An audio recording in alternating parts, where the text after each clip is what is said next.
तो वाद होता, जे शब्दातून अनेक शब्द बाहेर निघाले आणि राज्याचे मुख्यमंत्री एकनाथजी शिंदे आणि राज्याचे उपमुख्यमंत्री देवेंद्र फडणवीस साहेब हे दोन्ही माझे नेते आहेत. त्यांनी मला काल बोलल्यानंतर जवळपास 3-3.5 घंटे सीएम बंगल्यावर आमची मीटिंग झाली.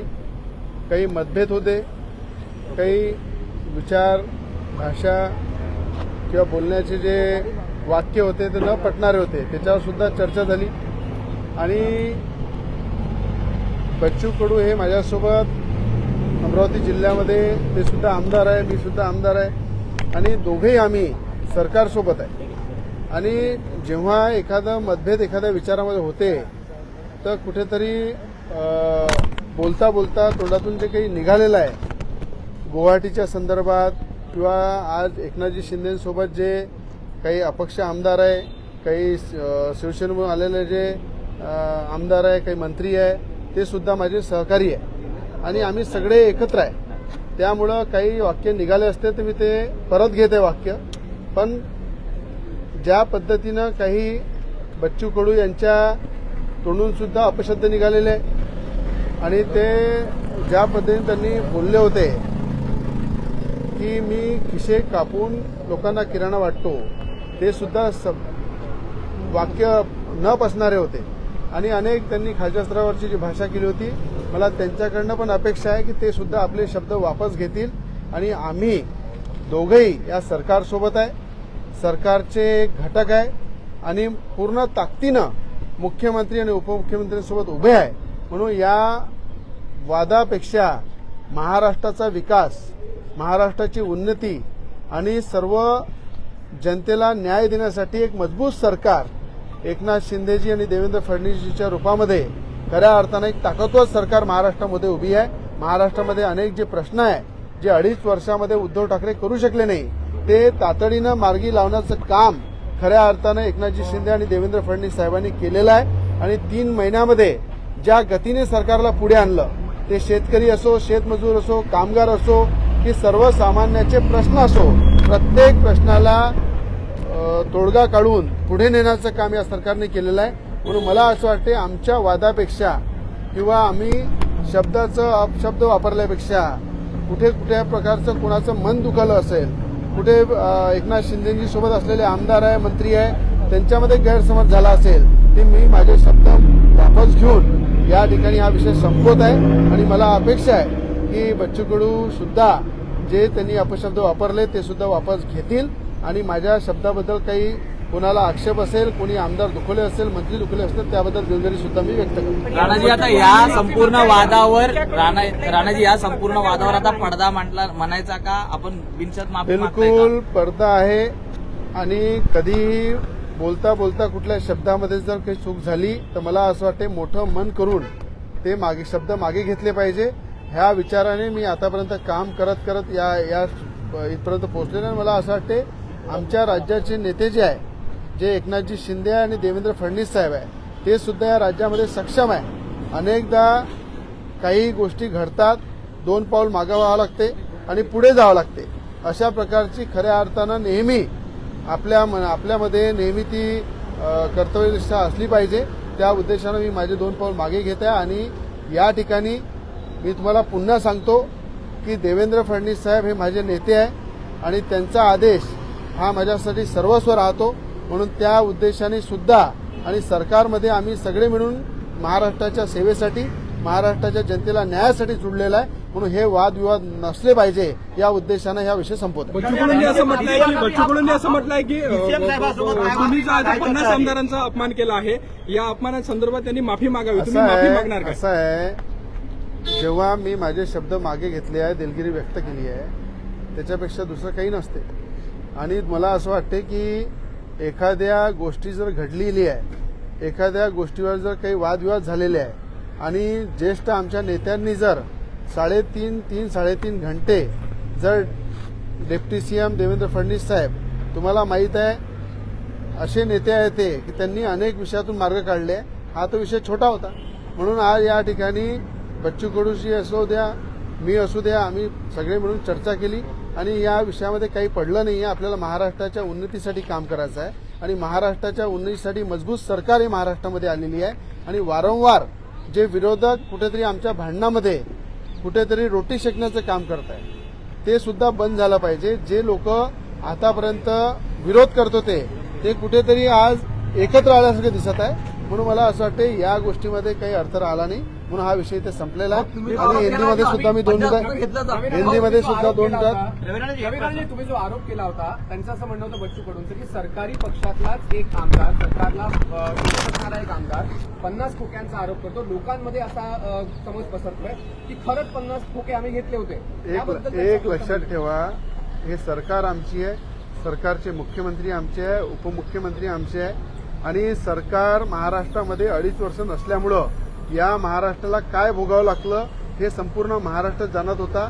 आज शेतकऱ्याच्या धुऱ्यावर देवेंद्र फडणवीस उपमुख्यमंत्री आणि मुख्यमंत्री एकनाथजी शिंदे हे दोघेही 50 वेळा एका जिल्ह्या अलग अलग एरियामध्ये पूर्ण महाराष्ट्रामध्ये फिरून अनेकदा शेतकऱ्याच्या बांधापासून तर शेतीपर्यंत पोहोचलेले आहे. असे तळागाळात ते दोन्ही नेते आहे आणि 2.5 वर्षामध्ये पाहिलं मुख्यमंत्री घराच्या बाहेर निघत होते.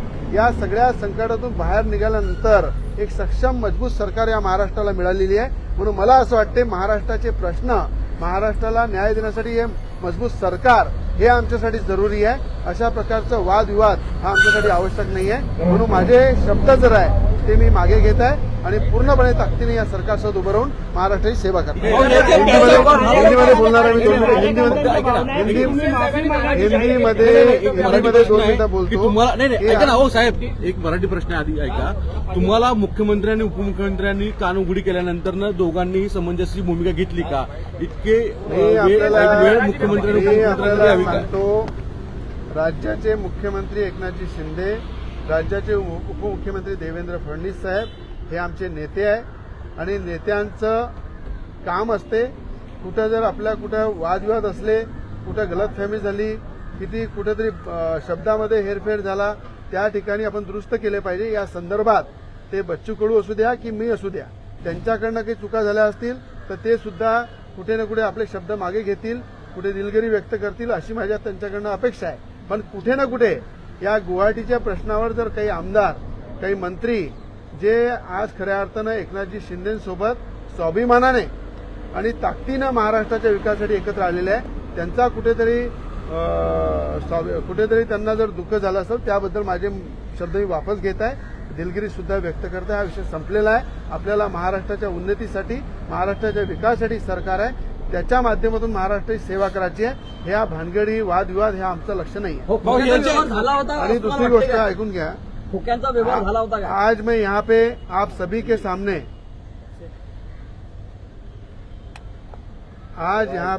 के सामने जिस तरह से गए 10 दिन से आरोप प्रत्यारोप हो रहे हैं हमारे देश के प्राइम मिनिस्टर मोदी जी, देश के गृह मंत्री जी अमित शाह जी और राज्य के मुख्यमंत्री एकनाथ जी शिंदे और डिप्टी सीएम उप मुख्यमंत्री देवेंद्र फडणवीस साहब, मुझे लगता है कि ये देश को चलाने के लिए मोदी जी और अमित शाह जी पूरे देश में काम कर रहे हैं और राज्य में उन्हीं के मार्गदर्शन में एकनाथ जी शिंदे और देवेंद्र फडणवीस जी भी राज्य में काम कर रहे हैं. तो राज्य के नेता, कल हमारी 3-3.5 घंटे बैठक हुई. उस बैठक के अंदर जो भी मतभेद थे वो पूरी तरह से बाहर निकाले गए. उन मतभेदों के विचारों पे भी चर्चा हुई. कुछ एमएलए बच्चू कडू जी ने जो आक्षेप मेरे ऊपर उठाए थे उसके बारे में भी चर्चा हुई. और मुझे लगता है कुछ अगर एकनाथ शिंदे जी के साथ जो एमएलए मिनिस्टर है कहीं मेरे बोलने पे उनको अगर कहीं आपत्ति है, कहीं दुख हुआ है तो उसके लिए मैं दिलगिरी व्यक्त करता हूं और मेरे शब्द वापस लेता हूं. और इसी तरह इस विषय के अंदर जिस तरह से विरोधी पक्ष महाराष्ट्र में रोटियां सेक रहा है, हमें लगता है हमें महाराष्ट्र ने एकनाथ जी शिंदे और देवेंद्र फडणवीस जी को महाराष्ट्र के विकास के लिए, महाराष्ट्र के न्याय के लिए जो उद्धव ठाकरे जी 2.5 साल कर नहीं सके वो 3 महीने में देवेंद्र फडणवीस जी ने और एकनाथ शिंदे जी ने करके बताया. हर जिले में 2-2, 3-3 बार जाके किसानों के बांध से लेके किसानों की खेती तक जाके उन्होंने महाराष्ट्र का काम किया है. और महाराष्ट्र के प्रश्न छोड़ने के लिए, महाराष्ट्र के विकास के लिए ये सरकार मजबूत है और इस सरकार के साथ हम खड़े हैं. इसलिए हमारा कोई वाद विवाद रहा नहीं है. आने वाले समय में जो विरोधी बार बार कह रहे हैं कि ये प्रोजेक्ट महाराष्ट्र से गुजरात चले गए। मुझे उद्धव ठाकरे जी से कहना है, जो विरोधी लोग आरोप कर रहे हैं उनको कहना है कि आपने 2.5 साल में देवेंद्र फडणवीस जी जब मुख्यमंत्री थे उस समय जो प्रोजेक्ट लाए, जो प्रोजेक्ट महाराष्ट्र में शुरू हुए, उसमें से आधे प्रोजेक्ट उद्धव ठाकरे मुख्यमंत्री बनने के बाद 2.5 साल में बन गिरे। उसका सवाल का जवाब देना चाहिए। और सुभाष देसाई जो उद्योग मंत्री थे, उनकी भी हमने पूरी जांच में मांग करूंगा कि उसकी शुरू होना चाहिए। जहां पे भी एमआईडीसी के प्लॉट थे, जहां एमआईडीसी में गार्डन के प्लॉट थे, उसका चेंज ऑफ डेवलपमेंट का काम उन्होंने किया है। जो गार्डन के प्लॉट, जो झाड़ लगाने के प्लॉट एमआईडीसी में रखे गए थे, वो सुभाष देसाई ने उसको कमर्शियल में कन्वर्ट करके करोड़ों रुपए का मलिदा उद्योग विभाग से खाया है और वो मातोश्री पे उद्धव ठाकरे जी को पहुंचा है। उसकी भी इंक्वायरी होना चाहिए, ये भी मैं मांग करूंगा। और आने वाले समय में अभी एकनाथ जी शिंदे और देवेंद्र फडणवीस साहब के नेतृत्व में जिस तरह से महाराष्ट्र में 2019 में उद्योग शुरू किए थे, उससे दुप्पट उद्योग इस महाराष्ट्र में आएंगे और उद्योजकों को अच्छी संधि महाराष्ट्र में मिलेंगी, ये मुझे विश्वास है।